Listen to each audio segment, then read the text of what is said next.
une idée, quelques mots et de la rage autour. www.libradio.org. Alors, nous sommes le dimanche 29 mai 2022. Nous allons parler aujourd'hui du 14 juin. C'est une date particulière. On va voir en quoi est-elle singulière. Alors, ce prochain 14 juin aura lieu à partir de 18h sur la Place Neuve à Genève, la grande manifestation féministe contre le système patriarcal. Nous sommes en compagnie de Wendy. Bonjour à toi.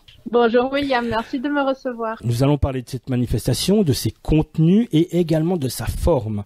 Alors, voudrais-tu peut-être te présenter à ta guise en quelques mots? C'est quoi la Grève féministe Genève, donc le groupe auquel tu appartiens et qui organise la manifestation? Qu'est-ce que tu y fais et qu'est-ce qui t'a mené là? D'accord, merci beaucoup. Alors moi je m'appelle Wendy, je suis dans le collectif de la greffe de la section genevoise depuis bientôt 3 ans. C'est pas la première manifestation que j'organise, donc je suis au sein du comité qui organise le 8 mars et le 14 juin entre autres. Il faut savoir que le 14 juin, donc pour expliquer aux personnes qui ne connaissent pas, est en fait un collectif de personnes s'identifiant comme femmes ou personnes autres qu'on appelle aussi des alliés. Donc des personnes issues des minorités de toutes sortes. Et pour les personnes qui ne connaissent pas qu'est-ce qu'est le 14 juin, effectivement, pour retracer en gros les points un petit peu historiques, il faut savoir que c'est une manifestation qui a commencé en 1971 en Suisse. C'est quand il y a eu le début de l'intronisation dans le Code fédéral du droit de vote pour les femmes. Il faut savoir que la Suisse était, au niveau européen, est en retard puisque ce sont d'abord les pays du Nord qui l'ont intronisé au début du siècle passé. 20 ans plus tard, il y a eu justement ce 14 juin une manifestation, donc la toute première en son genre, qui a recensé 500 000 personnes au niveau fédéral, donc dans tout le pays, ce qui était à l'époque un quart de la population, qui demandait en fait que on instaure et qu'on mette à profit justement le droit de vote ainsi qu'une loi qui avait été passée en 81 de l'égalité, donc qui est en fait plus de représentation féminine au niveau des institutions politiques et étatiques. Et depuis 91, donc il y a eu des avancées, mais pas autant qu'on voulait. Donc en 2019, il y a eu de nouveau une grève nationale qui s'est reconstituée sous le même modèle que celle de 1991. Qui a aussi vu sa participation à presque 500 000 personnes. Et depuis 2019, on fait chaque année une manifestation pour rappeler nos droits, rappeler nos luttes, rappeler nos combats aussi de toutes sortes, qu'elles soient locales, nationales ou internationales, puisqu'il faut savoir que la grève féministe est non seulement locale, puisque dans chaque canton, nous avons une section, mais elle est aussi internationale, puisqu'on ne se limite plus aux questions qui nous concernent, nous, en Suisse, mais aussi dans les pays voisins qui subissent les mêmes minorités, les mêmes problématiques que nous. Alors dis-moi, pourquoi est-ce qu'on viendrait manifester le 14 ? Il y a toutes sortes de raisons qu'on pourrait faire qu'on puisse manifester le 14. On peut manifester de façon personnelle, ou de façon collective. Les personnes peuvent venir manifester pour diverses raisons, parce qu'elles se sentent impliquées dans une question que le collectif ou que la société en général soulève, pour des reconnaissances aussi de problématiques et pour aussi prendre l'espace public qui est souvent invisibilisé aux femmes, aux personnes s'identifiant comme femmes et aux minorités. Donc ça peut aller de la question je pense qu'on en reparlera plus tard de nos combats, donc des questions de réfugiés que nous vivons actuellement, des questions d'économie, des questions de charge mentale, d'égalité salariale. Il y a toutes sortes de problématiques pour lesquelles on laisse ce 14 juin la place à ces personnes-là qui, le reste de l'année, n'ont pas autant de visibilité que ce jour-là. Mhm. Et alors justement, pour que les personnes puissent aller plus loin et s'informer, comment peuvent-elles le faire? Est-ce qu'il y a un site internet? Est-ce que vous êtes présente sur les réseaux sociaux? Dis-nous un peu. La greffe féministe de section Genève, comme dans les autres cantons, a un site internet. Donc pour la greffe féministe de Genève, c'est tout en minuscule greffefeministegenève.ch. Et pour ce qui est des réseaux sociaux, elle est présente sur Instagram au nom de Greffe Féministe Genève et sur Facebook Greffe Féministe-Genève. On l'a dit au début, cette grève contient des singularités, notamment dans sa forme.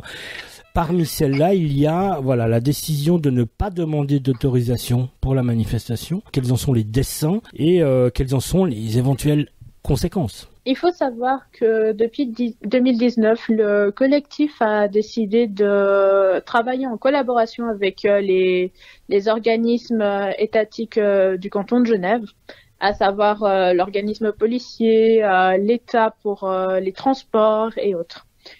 Cependant, comme il a été notifié dans la conférence de presse qui est en ligne, sur le compte Facebook et le compte Instagram de notre collectif. Cette année, il a été décidé de justement pas demander d'autorisation. Pourquoi?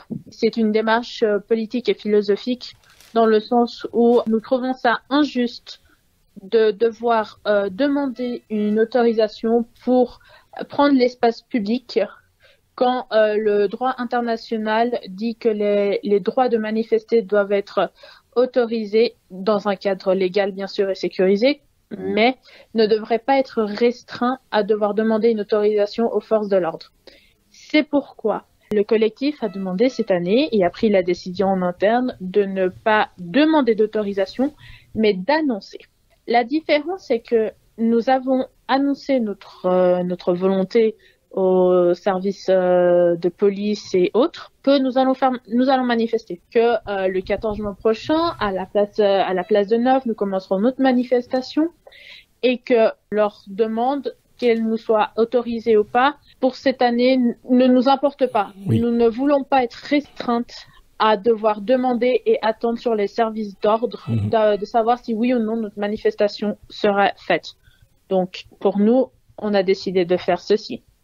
Les conséquences, eh bien, principalement, elles sont que, justement, il y a normalement dans les manifestations des services d'ordre, comme je l'ai clairement dit, donc un service de police. Des manifestations illégales et aussi très récemment, je pense notamment au 8 mars dernier pendant la soirée, où il y a eu une manifestation illégale, il y a eu ce qu'on appelle la procédure de la NAS. Donc le fait que le service d'ordre entoure les manifestants et puis ne les laisse pas bouger et les fasse filtrer et contrôler pour arrêter le mouvement.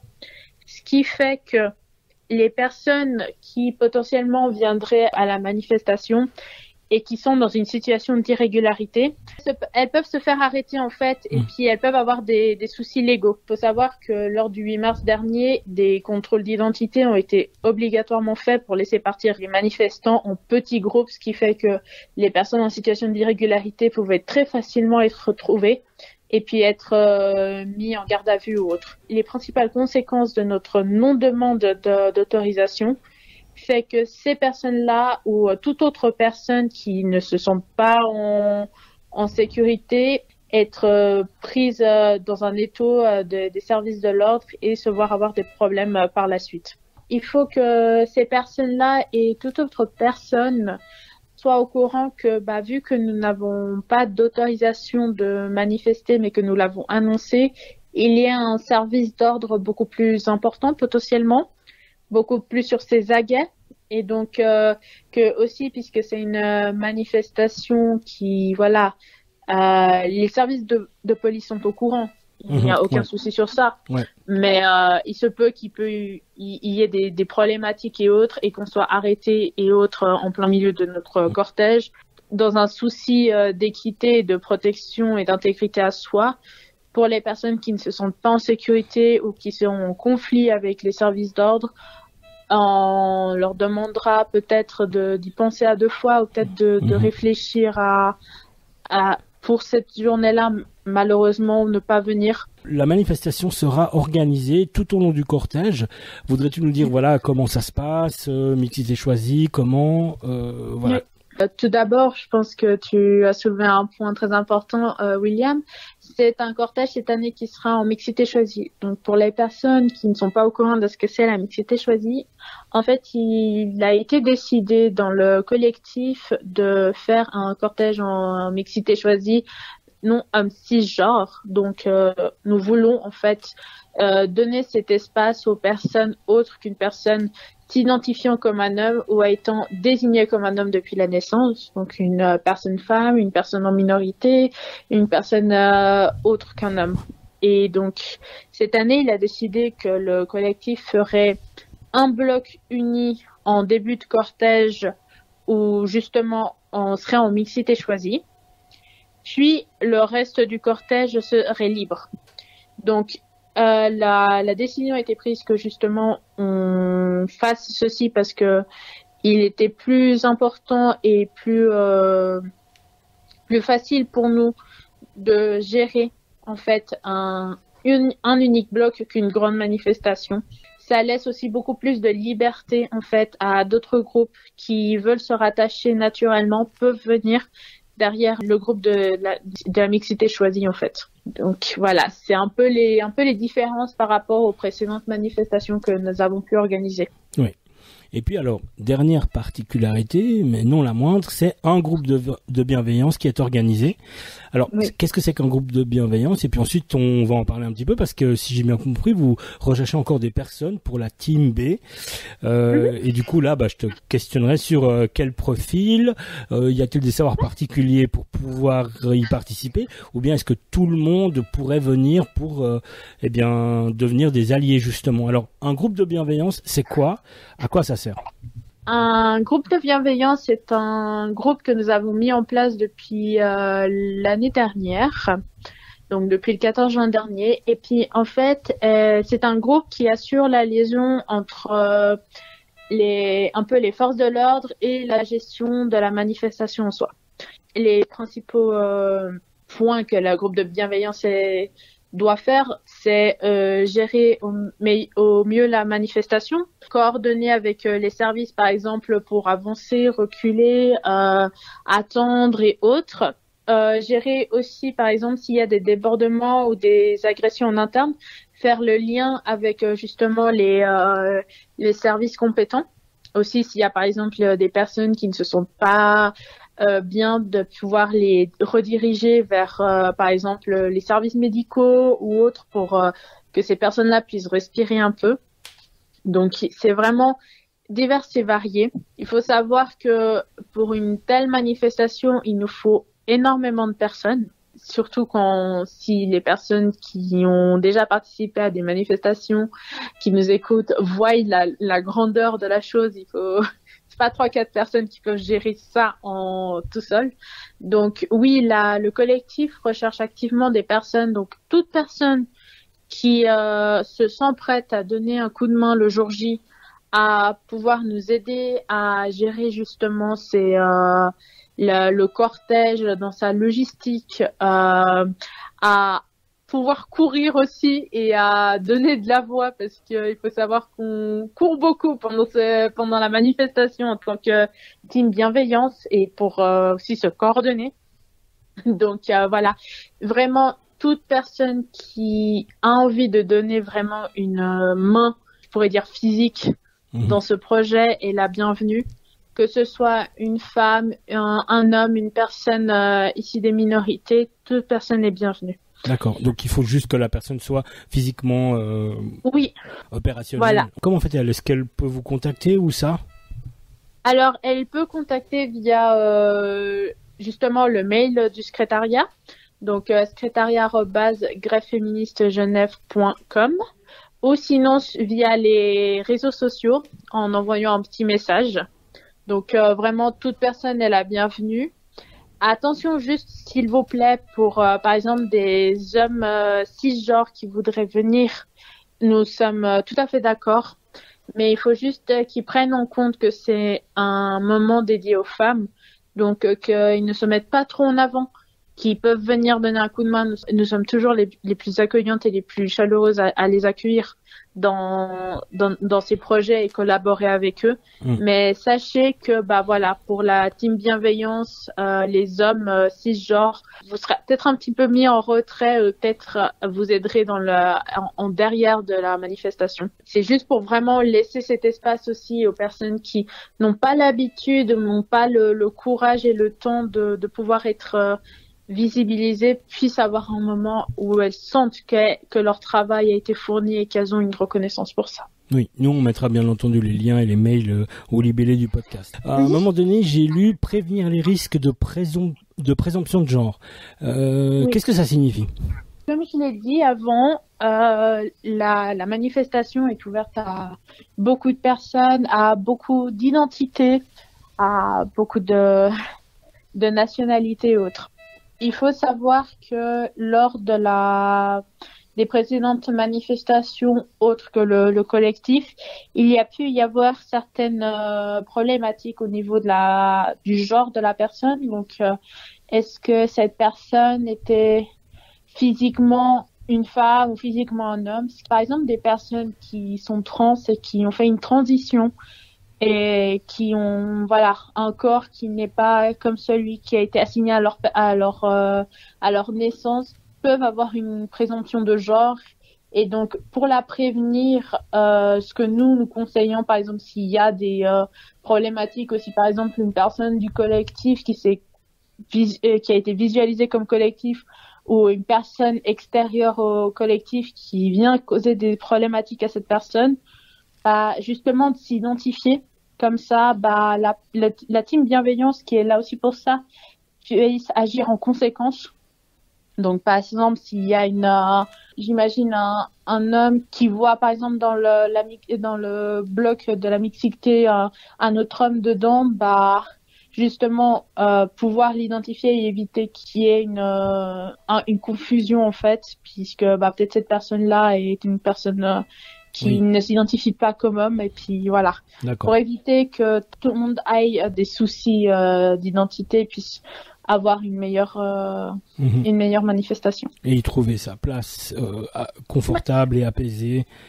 Et offensive également, parce que ça reste une manifestation offensive qui nous attend. Alors, j'ai également lu rendez-vous à 15h19, l'heure de l'inégalité salariale. Qu'est-ce que ça signifie ? C'est que c'est une heure en particulier qui désigne quelque chose ? Oui, il faut savoir que en Suisse, 15h19 n'est pas une heure arbitraire que nous avons choisie.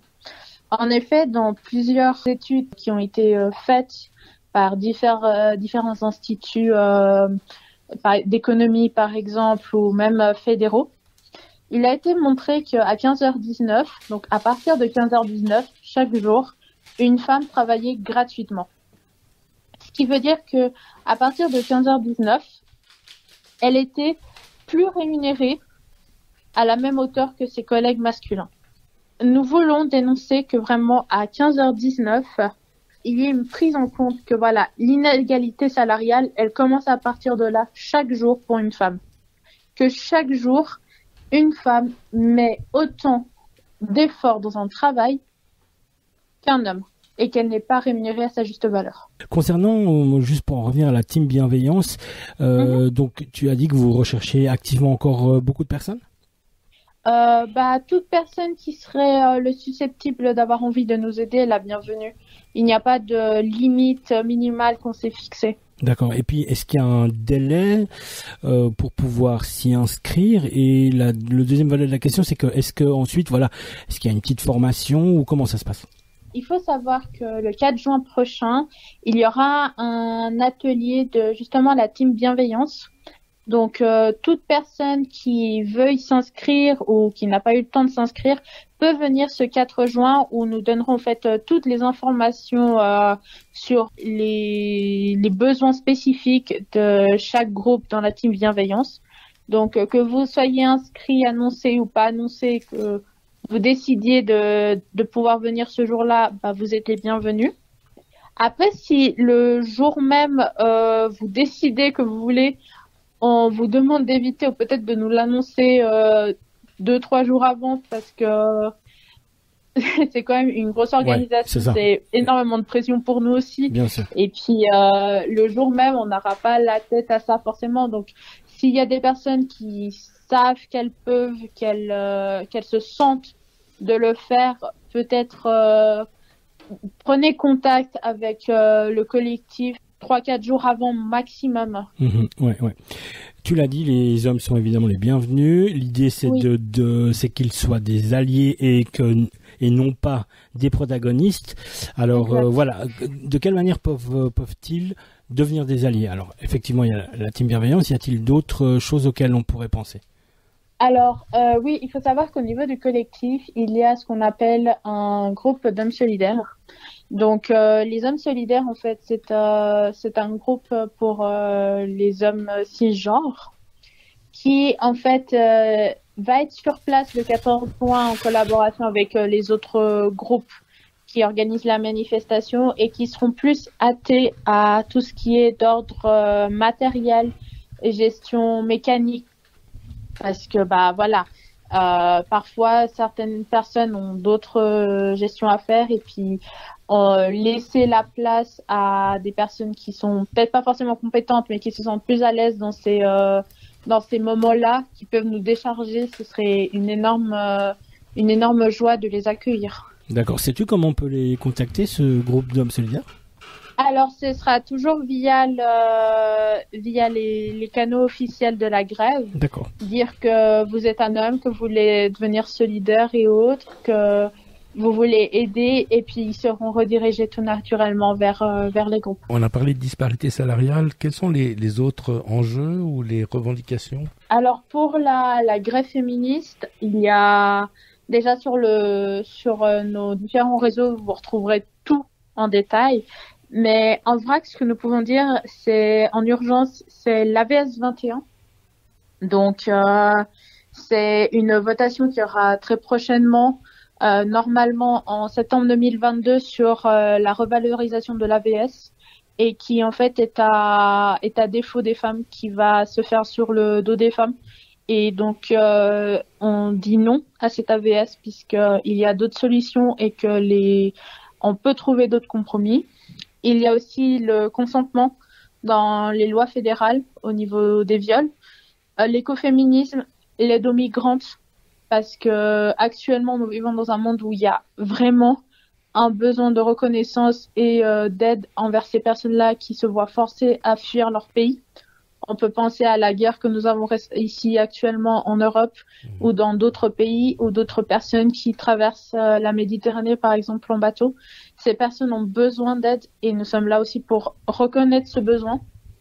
Il y a aussi la violence, contre la violence en tout genre, que ce soit au niveau des femmes, au niveau des minorités et plus largement à la protection et l'intégrité de toute personne, en fait. Voudrais-tu nous rappeler la date et l'horaire de la manifestation? Oui, alors ce sera le mardi 14 juin prochain, dans 2 semaines, et elle se déroulera à la place de Neuve à Genève, donc à partir de 15h19 et le début du cortège de la manifestation à 18h à la même place. Super, je te remercie beaucoup. Et puis on rappelle la recherche de bénévoles pour le team bienveillance et puis que toutes ces informations-là, elles sont notamment sur les réseaux sociaux et notamment sur Instagram. Et nous, bien entendu, on mettra tous ces liens à disposition des personnes qui vont écouter ces propos. Merci beaucoup.